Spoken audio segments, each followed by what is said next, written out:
Bom dia, amigos, irmãos, irmão Benedito. Nessa manhã de sábado, vamos dar prosseguimento ao nosso trabalho de reflexões virtuais.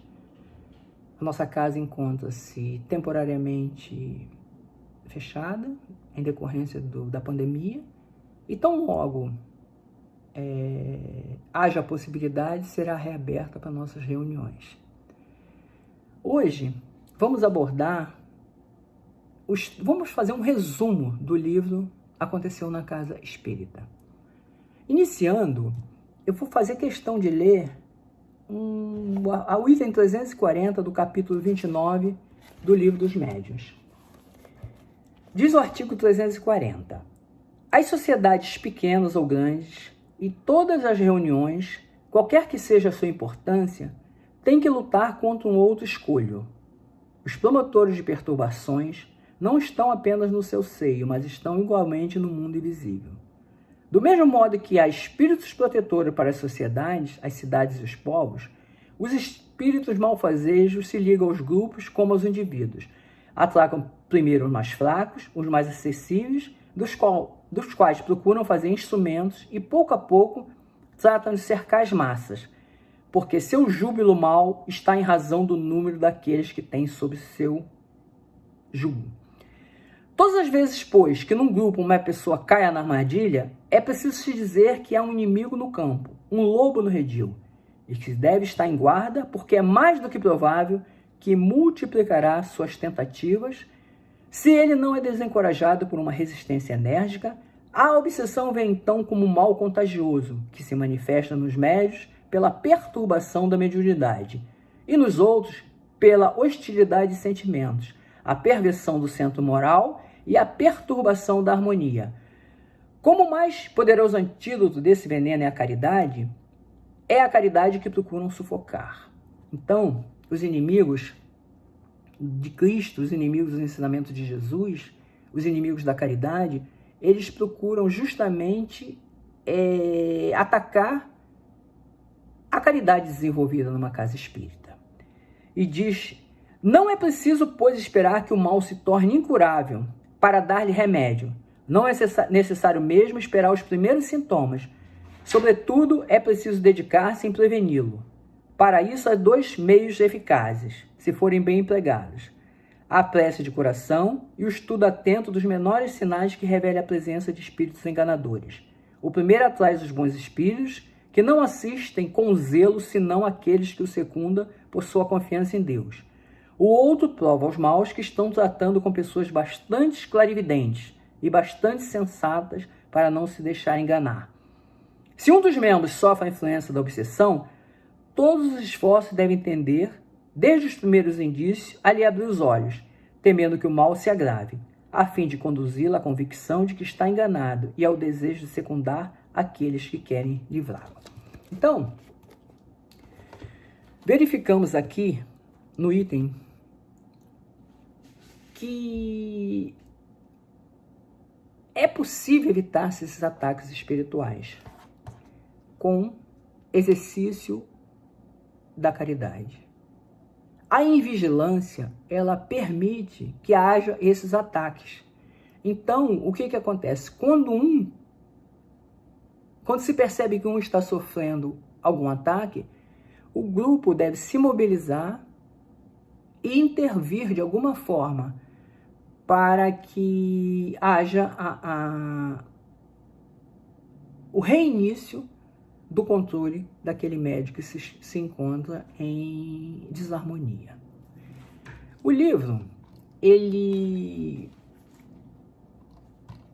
começa com um ataque do plano espiritual.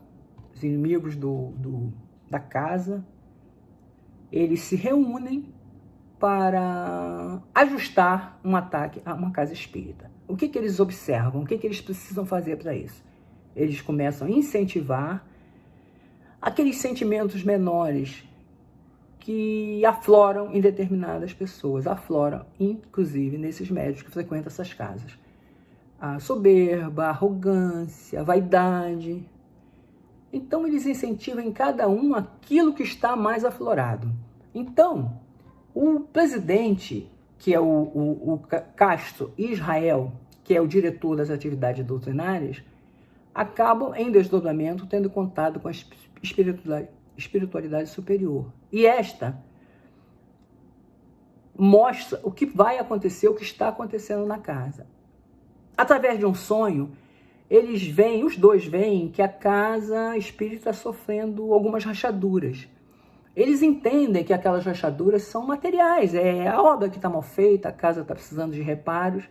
Então eles resolvem, cuidar do aspecto material e outro do aspecto moral, porque eles não tinham muita certeza do qual era a mensagem que havia sido passada. Então, eles, quando acordam, não se lembram da conversa, mas através desses sonhos tiveram essa simbologia que eu acabei de falar. Lembrando que São Francisco teve um sonho muito parecido. Ele sonhou que a igreja estava sendo destruída, entendendo que era a destruição material, começou a pegar pedras, material, para reconstruir a igreja, quando na realidade a destruição era moral. Precisava fazer uma reanálise de tudo que estava acontecendo na igreja. Os obsessores, o que eles fizeram? Eles buscaram elos fracos dentro da casa espírita, aguçando sentimentos inferiores. Primeiro, eles foram atacar uma médium chamada Márcia Boaventura, que era responsável pelo tratamento fraterno. Ela era muito vigilante, ela era muito cuidadosa. Eles atacaram através de seu marido, homem possuidor de densas vibrações materialistas. Esse homem foi para uma igreja evangélica e,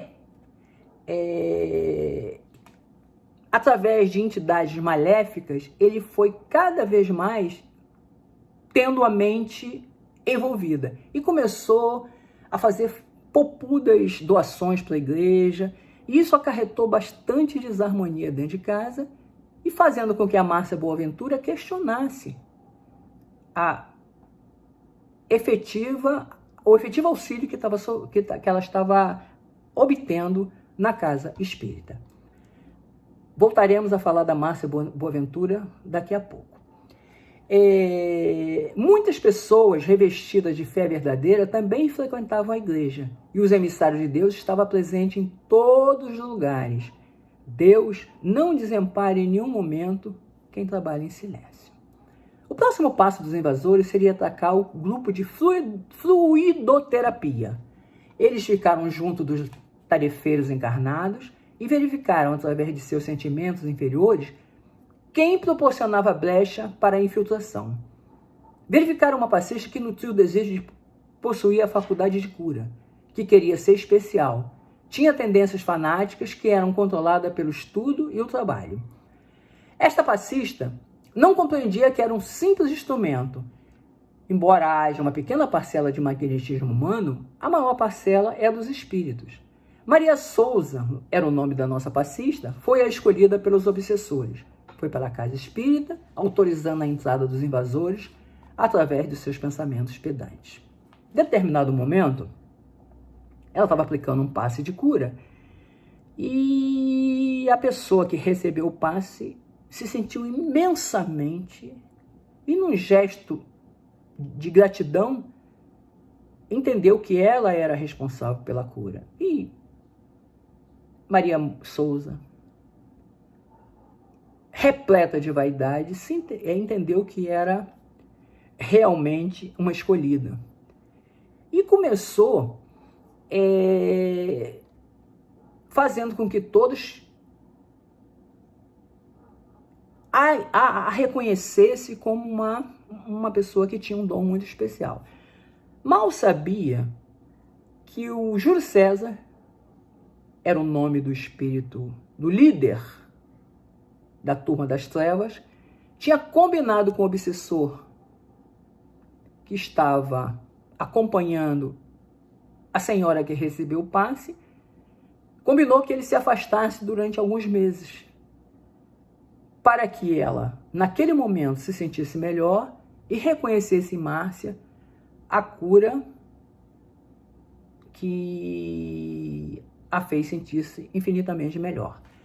Márcia começou contaminando o ambiente através da competição, queria uma sala especial, queria mídia, ou seja, desvirtuou completamente a finalidade da fluidoterapia.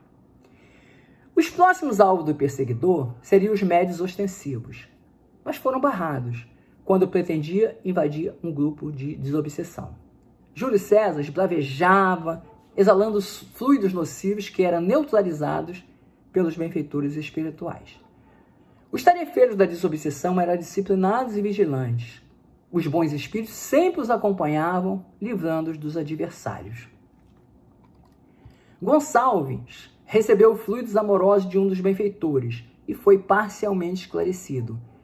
Percebeu que os bons espíritos agiam de forma amorosa e respeitavam o seu livre-arbítrio. Ele sabia que a sua libertação do mal não seria imediata, mas a semente fora plantada. Gonçalves era um daqueles seguidores do Júlio César, que era o líder da turma do mal, vamos dizer assim. Os invasores já haviam afastado Márcia Boaventura, através de seu marido, a obsessão do seu marido. Maria Souza estava envolvida em sua vaidade, achando-se curandeira. E observaram que 2 médios invigilantes, Soraya e Sérgio, eram candidatos ao adultério. Os 2 casados, Soraya era uma médium não muito educada, ia raramente às reuniões, e julgava-se algumas vezes privada das alegrias do mundo por ter que frequentar uma casa espírita, por causa do comportamento mediúnico, do compromisso mediúnico, diga-se, repita-se. Casada com um homem respeitável e digno, não se sentia feliz. Sérgio, também casado, era dialogador.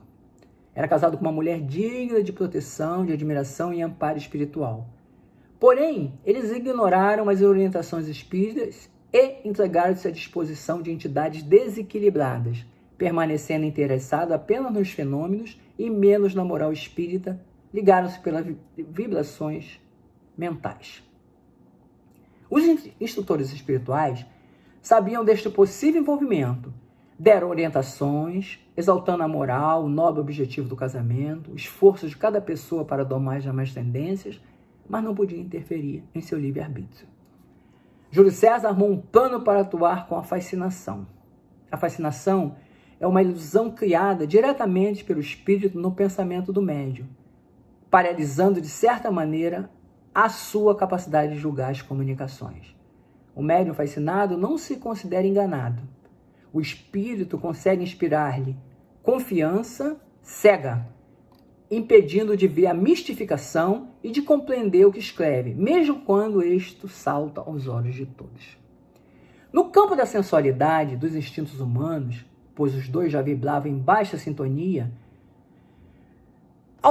havia autorização da ação. Elvira, uma das acompanhantes do Júlio César, um dos espíritos obsessores que seguiam Júlio César, ficou responsável pelo processo de fascinação de Soraya e Sérgio. Muitos trabalhadores começaram a se afastar de suas tarefas por motivos financeiros, tendo ideia de fazer cursos inúteis, tiveram uma inesperada promoção no emprego que o afastaria das atividades, caprichos familiares, aqueles que acreditam que a casa estava ultrapassada, fofoca, e tentavam a todo custo afastar os dirigentes encarnados. O pessimismo e a falta de fé rondavam os trabalhadores invigilantes, perturbando o casto. Quem trabalha com frieza e distante do amor acaba se afastando das atividades. Castro e Israel tinham cada um 10 obsessores, tentando-os atormentar a cada momento. Mas ainda existiam na casa os verdadeiros cristãos, rochas morais que sustentavam a instituição com vigília e oração. Cedendo à tentação, Márcia estava afastada há 2 semanas. Seu marido doava tudo para a igreja, estava enlouquecido. Soraya e Sérgio cederam à tentação. Maria Souza virava a casa de perna pro ar, achando-se a curandeira. A maledicência tomava conta da casa espírita. Israel era o dirigente, aplicaria um estudo exaltando os valores, objetivos e finalidade da casa espírita. Entre mensagens e críticas, e como nós sabemos, Deus nunca desampara, nos desampara, e no plano espiritual o trabalho de auxílio aos companheiros em provação era enorme, através da mediunidade. Havia a emissão de mensagens edificantes aos trabalhadores, ressaltando a necessidade de mais trabalho, discrição, zelo pela doutrina e tolerância. Cada um captava conforme a sua capacidade, mantendo-se fiel às informações superiores. Israel era atacado pelos tarefeiros e vigilantes, sendo taxado como velho e ultrapassado. O plano espiritual auxiliou todos, principalmente os dirigentes, para que estivessem firmes em sua fé em Deus e no Cristo. Castro foi chamado a atenção, pois reclamava do sofrimento que a invasão estava ocasionando. E foi-lhe dito que quem se dispõe a seguir Jesus deve estar consciente dos caminhos pedregosos da cruz que carrega e, ao final da vida terrena, estar preparado para o sublime sacrifício de Gólgota. Disse que Castro também já foi obsessor e tinha que ter piedade dos irmãos ignorantes. O obsessor de hoje é o trabalhador de amanhã. Maria Souza estava fascinada e queria convencer os dirigentes de que era especial. Tinha propostas extravagantes para atuar na casa espírita, queria destaque, publicidade, aparecer na mídia. Não sabia que era alvo de espíritos zombeteiros. Castro e Israel, em atitude respeitável, fizeram uma prece e esclareceram a Maria que naquele momento o que ela desejava não era possível. Deveriam investigar melhor suas curas, conversar com seus mentores e que a postura dos médios era discussão, humildade, que são requisitos essenciais, e ela poderia ser processada por prática ilegal da medicina. Melindrada, aborrecida, chateada com o que lhe fora dito, disse que eles estavam com inveja, abandonando a instituição com seus novos seguidores. No auge da crise dos Boaventura, as trevas dominavam o ambiente espiritual pela sintonia do marido de Márcia. O homem havia feito grandes doações para a igreja, esperando receber o dobro de Deus. Márcia já sofria privações para saldar diversas despesas básicas da casa, mas ela não perdia a fé em Deus. A trabalhadora orou fervorosamente antes de dormir e recebeu auxílio do plano superior, que a consolou e prometeu ajuda. Deus não te permitiria sofrer se não julgasse ser útil para o seu próprio adiantamento espiritual. Teus testemunho de agora te lançar a planos inferiores e superiores. Todo sacrifício útil em benefício de alguém é merecedor de recompensas e o Senhor não te faltará. O senhor Boaventura, marido de Márcia, sofria com a fascinação. Mesmo desdobrado, os adversários os contaminavam com falsas ideias. Em vigília, caía no ridículo, fazendo pregações em público, tendo sido considerado louco, afastando as pessoas. Foi demitido do trabalho e doou toda a sua rescisão à igreja. Os invasores achavam que estavam ganhando a batalha. Júlio César, retornando à cidade do plano inferior para buscar mais soldados para a batalha final. Os encarnados movimentavam-se para neutralizar a invasão. A vigília e a ração estavam sendo postas em prática. A vigília, a oração estavam sendo postas em prática. Quando Júlio César chegou à cidade das trevas, ela estava vazia. Poucos espíritos a habitavam e não respeitavam mais. Os espíritos de luz que trabalhavam silenciosos conseguiram converter vários espíritos ignorantes. Surgiu à cidade um juiz das trevas que o intimidou, afirmando que se ele não resolvesse a questão da invasão, seria rebaixado de posto. Ele reuniu os 400 espíritos restantes e foram invadir a casa espírita. O clima na casa espírita era outro.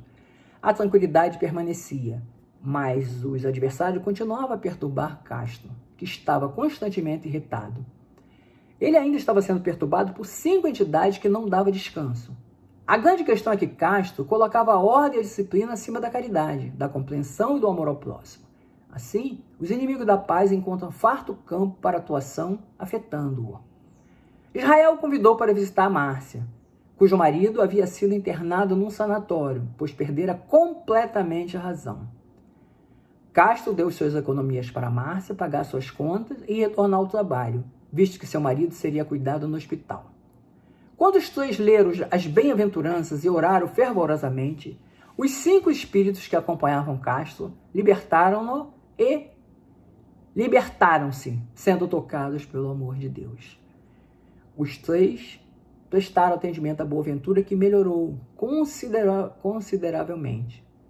Esse melhoraria após 5 anos de tratamento, aceitando sua condição social e entendendo a lógica espírita de amor ao próximo, trabalhando em prol das crianças. Os responsáveis espirituais pela casa espírita esclareceram os companheiros espirituais de que carinho, respeito, amor e autoridade moral, aliados ao esclarecimento espiritual, serão suas armas, sempre para evitar essa abordagem da espiritualidade inferior. Que a turbulência era necessária para a transformação moral dos trabalhadores encarnados. A casa espírita era dominada por um clima de amor e fraternidade. E os amigos da espiritualidade maior também estavam preparados para a invasão. Os espíritos de luz oraram a Deus. Antônio, que era o mentor da casa, entidade sublime, se fez visível e ficou frente a frente com Júlio César, que era o líder da invasão. Este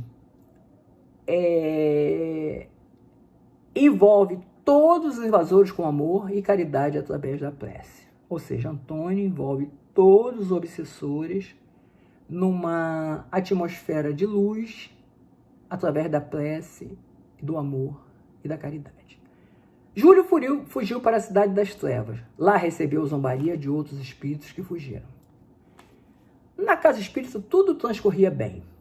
Quando o espírito de luz informou o mentor da casa que haveria uma reunião pela madrugada e todos os trabalhadores encarnados e desencarnados deveriam comparecer, principalmente Castro, Israel e Márcia. A reunião seria uma oportunidade para refletir sobre os acontecimentos da casa espírita. 50 pessoas abandonaram a casa. 12 expositores deixaram suas tarefas. 15 passistas deixaram a fluidoterapia. 300 cooperadores deixaram-se passar pela obsessão simples, tornando-se ociosos em suas tarefas. 20 pessoas deixaram as obras sociais, pessoas invigilantes. Os que souberam aproveitar o processo para testemunhar o evangelho cresceram espiritualmente. No mundo de provas e expiações, o bem sempre deverá dar exemplo àqueles que ainda adormecem na ignorância.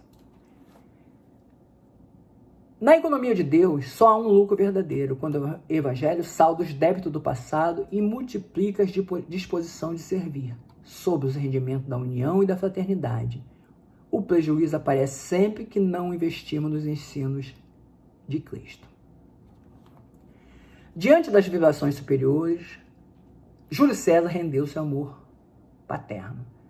Júlio César, ele tinha uma revolta porque o pai dele era o dirigente de uma casa espírita e ocupava todo o tempo nesse trabalho fraterno. E Júlio César criou vamos dizer assim, uma revolta por não ter a presença do pai. O pai foi chamado junto aos espíritos de luz e Júlio César rendeu-se ao amor paterno. O pai esclareceu que o amor dele sempre existiu e ele se rebelara contra coisas que não tinham absolutamente nenhum sentido. Foi feito um plano reencarnatório. Elvira, que tinha sido utilizada para criar a atmosfera de sedução entre Soraya e o Daniel, ela iria reencarnar, porque foi feito um plano reencarnatório. A Elvira viria como mulher de Gonçalves, que foi o primeiro obsessor a ser resgatado, e Daniel, que foi o companheiro de Soraya naquela empreitada de sensualidade, como filhos, para reconduzi-los ao caminho do bem. Daniel será médium espírita com faculdade de socorro, trabalhará com desobsessão para ajudar aqueles que um dia forem seus servos. Aos 50 anos, será presidente da casa espírita que perseguiu. Esta é a lei de causa e efeito. Antônio, mentor da casa, demonstrando amor ao próximo, se ofereceu para ser o pai de Júlio César. Foi autorizado a retornar à Terra depois de 700 anos no plano espiritual, a fim de dar novo ânimo ao movimento espírita. Desta forma, o prepararia no campo moral para assumir a mediunidade e, se tudo der certo, iniciaria a reparação necessária à casa espírita. Queridos irmãos, a reforma íntima é imprescindível para evitar esses ataques. O exercício da oração, exercício da caridade, a vigilância, é o orai e vigiai, que deve ser um exercício diário, para que não tenhamos que correr o risco de sofrer esses ataques. Muitas casas espíritas sofrem ataques e até são dizimadas, quando os integrantes não conseguem se manter numa atmosfera vibracional apta a afastar de pronto qualquer tipo de ataque. Esse foi um pequeno resumo da obra. Aqueles que se interessarem em conhecer mais detalhes, o livro chama-se Aconteceu na Casa Espírita, ditado pelo Espírito de Nora, psicografado por Emanuel Cristiano. Essa obra nos dá um norte muito interessante sobre o que devemos e não devemos fazer quando assumimos o compromisso de frequentar e exercitar a nossa mediunidade. Vamos fazer a nossa oração final, agradecendo a Deus, a espiritualidade superior, pela oportunidade de, mais uma vez, ter contato com todo esse conhecimento, com todo esse ensinamento, melhor dizendo, que cada dia nós consigamos enfrentar com valentia todas essas adversidades e que o mal não consiga prosperar, que tenhamos uma atmosfera de paz, de amor, de luz e que a presença de Deus se faça presente em todos os momentos da nossa vida. Pai nosso que está no céu, santificado seja o vosso nome. Venha a nós o vosso reino, seja feita a vossa vontade, assim na terra como no céu. O pão nosso de cada dia nos dai hoje. Perdoai as nossas ofensas, assim como nós perdoamos a quem nos tem ofendido. Não nos deixeis cair em tentação, mas livrai-nos do mal. Ave Maria, cheia de graça, o Senhor é convosco. Bendita sois vós entre as mulheres, e bendito é o fruto do vosso ventre, Jesus. Santa Maria, Mãe de Deus, rogai a Deus por nós, pecadores, agora e na hora de nossa morte. Amém. Muito obrigada a todos e até uma próxima. Fiquem com Deus.